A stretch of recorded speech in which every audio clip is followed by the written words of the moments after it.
بسم اللہ الرحمن الرحیم۔ السلام علیکم۔ اردو کہانی ورلڈ چینل میں خوش آمدید۔ آپ سب لوگوں سے گزارش ہے کہ امبر ناگ ماریا سیریز کی آنے والی تمام اقساط دیکھنے کے لیے چینل کو سبسکرائب کریں اور گھنٹی کے نشان کو پریس کریں تاکہ آنے والی تمام ویڈیوز کی نوٹیفیکیشنز آپ کو فوراً سے مل سکیں۔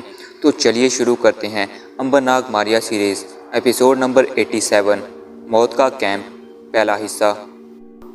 پیارے دوستو، پچھلی قسط میں آپ نے سنا تھا کہ جرمن جرنیل غار کے دروازے پر تھا اور اونٹ نے اس کی گردن دبوچ لی تھی۔ اب ایسا ہوا کہ اونٹ نے جرنیل کو ہلاک کرنے کی کوشش شروع کر دی۔ جرمن جرنیل کو علم تھا کہ جس غار میں خفیہ خزانہ دفن ہے وہاں ڈائنامائٹ یعنی بارود بھی لگا دیا گیا تھا تاکہ مصیبت کے وقت بارود سے پہاڑی کو اڑا دیا جائے۔ بس جرمن جرنیل نے قربانی دیتے ہوئے پہاڑی کو بارود سے اڑا دیا، خود بھی مر گیا اور اپنے قومی خزانے کو بھی بچا لیا۔ ناگ قاہرہ سے روس کے میدانوں کی طرف نکل جاتا ہے۔ راستے میں اس کی ملاقات ایک ایسی لڑکی سے ہوتی ہے جو زار روس کی پوتی ہے اور جس پر شبہ کیا گیا ہے کہ اس کو اپنے نانا کے خزانے کا پتہ ہے کہ وہ کہاں دبا ہوا ہے۔ روسیوں نے اسے قید میں ڈال رکھا ہوا تھا۔ ناگ ماسکو میں اس لڑکی کو قید سے فرار میں مدد دیتا تھا اور اسے لے کر چین کی سرحد کی جانب اپنا جان جوکھوں کا سفر شروع کرتا ہے۔ اسے نہیں معلوم کہ امبر بھی سائبیریا کے برفانی میدانوں میں اس کی تلاش میں گھوم پھر رہا ہے۔ اب آگے سنیے۔ اونٹ نے جرمن جرنیل کو جھنجھوڑ کر پھینک دیا۔ جرنیل کی گردن میں اونٹ کے دانت دھنس گئے تھے اور گردن کی ایک جانب سے خون جاری ہو گیا تھا۔ اونٹ دوسری بار بڑھا تو جرنیل نے اٹھ کر غار کی طرف بھاگنا شروع کر دیا۔ خون ابھی اتنا نہیں نکلا تھا کہ جرنیل بھاگ نہ سکتا، پھر بھی وہ غار کے پاس پہنچ کر ریت پر گر پڑا۔ کمزوری بڑھنے لگی تھی، خون گردن کی کٹی ہوئی رگوں سے پر نالے کی طرح بہہ رہا تھا۔ اونٹ بھی اس کے سر پر آ گیا۔ اونٹ نے اس دفعہ جرنیل کی ران پر منہ مارا اور گوشت میں دانت گاڑ کر اوپر اٹھایا۔ ہوا میں اسے 2-3 زوردار جھٹکے دیے اور پھر پہلے کی طرح زمین پر پٹک دیا۔ اب تو اونٹ ران کا گوشت ہی اڑا کر لے گیا تھا۔ جرنیل کی پتلون خون میں نچڑ گئی۔ خون زیادہ بہہ جانے سے اس کا رنگ زرد ہو گیا تھا۔ گردن اور ران میں درد کی زبردست ٹیسیں پڑ رہی تھیں، جیسے کوئی وہاں کلاڑیاں چڑھا رہا ہو۔ ران کا گوشت تو پتلون کے کپڑے سمیت وہاں سے اڑ گیا تھا۔ جرنیل نے غار کے اندر کی جانب اٹھ کر دوڑنے کی کوشش کی۔ زخم گرم ہونے کی وجہ سے اسے کچھ معلوم نہ ہوا اور وہ ایک ٹانگ سے لنگڑاتا ہوا غار کے اندر آ گیا۔ اندر جاتے ہی وہ گر پڑا۔ اونٹ بھی اس کے پیچھے پیچھے تھا۔ اونٹ کا غصہ مشہور ہے، وہ جرنیل سے اپنے مالک کے خون کا بدلہ لے رہا تھا۔ غار کے اندر آ کر اونٹ نے گردن نیچی کر لی تھی۔ جرنیل کو یقین ہو گیا تھا کہ اس کا آخری وقت آ چکا ہے۔ اب وہ خزانے کو ٹھکانے لگا دینا چاہتا تھا۔ جس روز خزانہ اس پہاڑی میں دفن کیا گیا تھا اسی روز وہاں خزانے کے ارد گرد زمین کھود کر پہاڑی وادیوں کے ساتھ ساتھ بارود کی تھیلیاں دبا دی گئی تھیں تاکہ اگر کبھی ایسا وقت آ جائے کہ سارے کا سارا خزانہ ہاتھ سے جاتا دکھائی دے تو بٹن دبا کر پہاڑی کو اڑا دیا جائے۔ اب وہ وقت آ گیا تھا۔ بارود کے بموں کا ایک بٹن غار کے باہر پہاڑی سے دور ایک ٹیلے کی اوٹ میں رکھا گیا تھا۔ دوسرا بٹن غار کے اندر تھا کہ اگر کوئی ہنگامی صورتحال پیدا ہو جائے تو اپنی جان پر کھیل کر بٹن دبا دیا جائے تاکہ پہاڑی اڑ جائے اور خزانہ ہمیشہ کے لیے اس میں دب کر رہ جائے۔ جرمن ٹیلے والے بارودی بٹن سے آگے نکل آیا تھا۔ اب وہ چاہتا تھا کہ کسی طرح غار کے اندر والے بٹن کو دبا دیا جائے۔ وہ تو مر ہی رہا تھا، اب وہ اونٹ کو بھی اپنے ساتھ ہی لے کر مرنا چاہتا تھا۔ جرنیل نے بٹن کی طرف رینگنا چاہا مگر کمزوری اور درد کی شدت کی وجہ سے وہ بڑی مشکل سے 1 انچ آگے سرک سکا۔ بٹن ابھی اس کی پہنچ سے 6 قدم کے فاصلے پر تھا۔ جرنیل نے اپنے جسم کا پورا زور لگا کر ہاتھ آگے بڑھائے، وہ اپنی جگہ سے ہل نہ سکا۔ ٹانگوں میں سے جیسے جان نکل چکی تھی، گردن کا سارا خون نکل گیا تھا اور وہ ایک طرف کو ڈھلک چکی تھی۔ اس کے ہاتھ کانپ رہے تھے۔ اونٹ اس بار پھر بلبلاتا ہوا جرنیل کے اوپر آ گیا۔ اونٹ نے گردن جھکا رکھی تھی کیونکہ غار کی چھت نیچی تھی۔ اونٹ نے زور سے بلبلاتے ہوئے گردن کو جھکایا اور مرتے ہوئے جرنیل کو کمر سے اٹھا لیا۔ اس بار جرنیل کا کولا اونٹ نے اپنے جبڑوں میں دبا رکھا تھا۔ اس کے دانت کولے کے گوشت میں دھنسے ہوئے تھے۔ رہی سہی کسر بھی پوری ہو گئی۔ جرنیل کے منہ سے ایک بھیانک چیخ نکلی۔ اس چیخ میں بے بسی اور کرب تھا۔ اونٹ جرنیل کو زیادہ اونچا نہیں لے جا سکتا تھا۔ اوپر چھت تھی۔ اونٹ نے اپنی پھیلی ہوئی ٹانگوں میں دبا کر ہی جرنیل کو آخری بار جھنجھوڑا اور جھکولا دے کر آگے پھینک دیا۔ جرنیل کی ایک ٹانگ کولے سے کٹ کر اونٹ کے منہ میں رہ گئی تھی۔ جرنیل خوش قسمتی سے بارود کے بٹن کے قریب جا گرا۔ بٹن وہاں سے ایک ہاتھ کے فاصلے پر تھا۔ جرنیل پر نزا کا عالم طاری تھا۔ اس نے ہاتھ لمبا کیا، ابھی 2-4 انچ کا فرق تھا۔ جرنیل نے گھسیٹنے کی کوشش کی۔ شاید مرتے وقت انسان کی زندگی کا شعلہ ایک بار بھڑکتا ہے۔ اس میں نہ جانے کہاں سے اتنی طاقت آ گئی اور اس نے دونوں کونیوں کے بل پر اپنے جسم کو آگے گھسیٹ کر بٹن کے اوپر گرا دیا۔ جسم کے بٹن کے اوپر گرتے ہی غار میں ایک ہولناک دھماکہ ہوا۔ صحرا میں ذرا فاصلے پر سفر کرتے ایک اونٹ سوار دھماکے کی وجہ سے لرز اٹھا، سمجھا کہ زمین پھٹ گئی ہے۔ پھر جو اس نے دیکھا کہ ایک پہاڑی پھٹ کر ابل رہی تھی، اس میں سے آگ کے شعلے اور دھواں نکل رہا تھا۔ کیا یہ آتش فشاں پہاڑ پھٹ گیا ہے؟ اس نے اونٹ کو بہانا شروع کر دیا اور توبہ توبہ کا ورد کرتا وہاں سے نکل گیا۔ پہاڑی پھٹ کر ایک بار پھر اپنے پتھروں اور مٹی کے ملبے سمیت اوپر فضا میں اٹھی اور پھر نیچے گر پڑی اور ایک بار پھر ملبے اور ریت کا ڈھیر بن گئی۔ اس میں سے دھواں نکل رہا تھا اور خزانہ اپنے مالک جرمن جرنیل اور اونٹ کو لے کر ہمیشہ ہمیشہ کے لیے کروڑوں من ریت اور پتھروں کے نیچے دفن ہو گیا تھا۔ غار سے دور ٹیلے کے پاس سمگلر کا تھیلا ریت پر پڑا تھا جس میں جواہرات اور ہیرے موتی تھے۔ دھماکے کے ساتھ ہی فضا میں گرمی پیدا ہو گئی اور ہوا چلنے لگی۔ اس جکڑ میں ریت بھی تھی۔ ریت نے جواہرات کے تھیلے کو صحرا میں چھپا لیا۔ رات گزر گئی، دن نکل آیا۔ سورج کی روشنی میں لوگوں نے وہاں سے گزرتے ہوئے دیکھا کہ پہاڑی کی شکل ہی بدل چکی تھی۔ اگلے روز قاہرہ کے اخباروں میں پہاڑی کی تصویر کے ساتھ خبر چھپی کہ جنگ کے زمانے کا بارود پھٹ گیا جس سے پہاڑی بیٹھ گئی۔ ناگ نے بھی اخبار دیکھا اور سمجھ گیا کہ جرمن جنرل نے بارود سے پہاڑی اڑا دی ہوگی۔ ناگ اب قاہرہ سے نکل جانا چاہتا تھا۔ امبر اور ماریا کی تلاش سے وہ مایوس ہو گیا تھا۔ اسے یقین ہو چلا تھا کہ یہ دونوں کم از کم قاہرہ اور اس کے ارد گرد کے علاقے میں کہیں موجود نہیں۔ سوال یہ تھا کہ اب وہ کدھر جائے۔ ایک رات وہ سوچتا رہا، آخر صبح کو اس نے فیصلہ کیا کہ اسے روس کے شہروں کی طرف نکل جانا چاہیے۔ اب اس نے قاہرہ سے نکل جانے کے پروگرام پر غور کرنا شروع کر دیا۔ روپے اس کے پاس کافی تھے۔ ہوائی کمپنی سے اس نے معلوم کیا کہ روس کے شہر کو ہوائی جہاز کس وقت جاتا ہے۔ ایک جہاز رات کے 12 بجے ماسکو کی طرف روانہ ہوتا تھا۔ ناگ نے اس جہاز میں اپنی ایک سیٹ بک کرا لی۔ دوسرے دن رات کے ٹھیک 12 بجے وہ ہوائی جہاز میں سوار ہو کر ماسکو کی جانب روانہ ہو گیا۔ وہ ایک سیاح کی حیثیت سے ماسکو جا رہا تھا۔ اس کے پاسپورٹ پر ٹورسٹ ویزا لگا تھا۔ اسے پہلے ہی ماسکو کے سفارت خانے سے یہ ہدایت مل چکی تھی کہ ماسکو جا کر وہ ان علاقوں سے باہر جانے کی ہرگز کوشش نہ کرے جہاں جانے کی اسے اجازت نہیں ہے۔ ہوائی جہاز صبح کے دھندلکے میں ماسکو پہنچ گیا۔ ماسکو شہر سخت سردی کی لپیٹ میں تھا اور دھند میں ڈوبا ہوا تھا۔ ایک روز پہلے برف پڑ چکی تھی۔ عمارتوں کی چھتوں، سڑک کے فٹ پاتھوں اور ٹنڈ منڈ درختوں پر برف جمی ہوئی تھی۔ جہاز ایئرپورٹ پر کھڑا تھا اور ناگ دوسرے مسافروں کے ساتھ اپنے سامان کی چیکنگ کروا رہا تھا۔ اس کے پاس صرف ایک بریف کیس تھا جس میں ضرورت کی چند ایک چیزیں موجود تھیں۔ ناگ نے گرم لمبا اوور کوٹ اور سیاہ ہیٹ پہن رکھا تھا۔ کسی کو شبہ تک نہیں ہو سکتا تھا کہ یہ ایک ایسا پراسرار نوجوان ہے جو اصل میں انسان نہیں بلکہ سانپ ہے اور کئی 100 سال سے اس زمین پر زندہ ہے۔ ناگ ایئرپورٹ سے باہر نکلا تو اسے ایک سرکاری بس میں سوار ہونا پڑا۔ اس بس میں دوسرے سیاح بھی موجود تھے جو مختلف ملکوں سے روس کے شہروں کی سیر کرنے آئے تھے۔ ناگ نے کئی جگہیں دیکھیں، عجائب گھر، چڑیا گھر، لائبریری، موم کے پتلوں کا عجائب گھر، باغ، لینن کا مقبرہ۔ ناگ نے محسوس کیا کہ ہر جگہ پر ان سب سیاحوں کی نگرانی کی جا رہی تھی، کسی کو بھی ادھر ادھر ہونے کی اجازت نہیں تھی۔ ناگ نے ایک جگہ جھیل کے دوسرے کنارے پر ایک سرخ چھت والی خوبصورت عمارت دیکھی۔ اس نے گائیڈ سے پوچھا، کیا میں کشتی میں اس جھیل کی سیر کر سکتا ہوں؟ جی نہیں، ہمیں افسوس ہے کہ آپ کو وہی جگہیں دیکھنی ہوں گی جن کی آپ کو اجازت دی گئی ہے۔ میں اس شاندار عمارت کی سیر کرنا چاہتا ہوں۔ افسوس، آپ ایسا نہیں کر سکتے، گائیڈ نے صاف انکار کر دیا۔ ناگ خاموش ہو گیا۔ اس نے کچھ نہ کہا لیکن دل میں فیصلہ کر لیا کہ وہ اس عمارت کی سیر کر کے رہے گا، اور اسے معلوم تھا کہ اگر وہ سیر کرنے کا ارادہ کر لے تو ایک گائیڈ کیا سارے ملک کے گائیڈ اس کا راستہ نہیں روک سکتے تھے۔ ناگ نے وہاں اپنا نام زید لکھوایا تھا۔ سیاح اس وقت ایک تاریخی باغ کی سیر کر رہے تھے اور جنگ میں مرنے والے سپاہیوں کی یادگاریں دیکھ رہے تھے۔ ناگ موقع پا کر ایک درخت کے پیچھے ہو گیا۔ جہاں تنہائی ملی تو اس نے سانپ کی شکل اختیار کر لی اور جھیل کی طرف گھاس میں رینگنا شروع کر دیا۔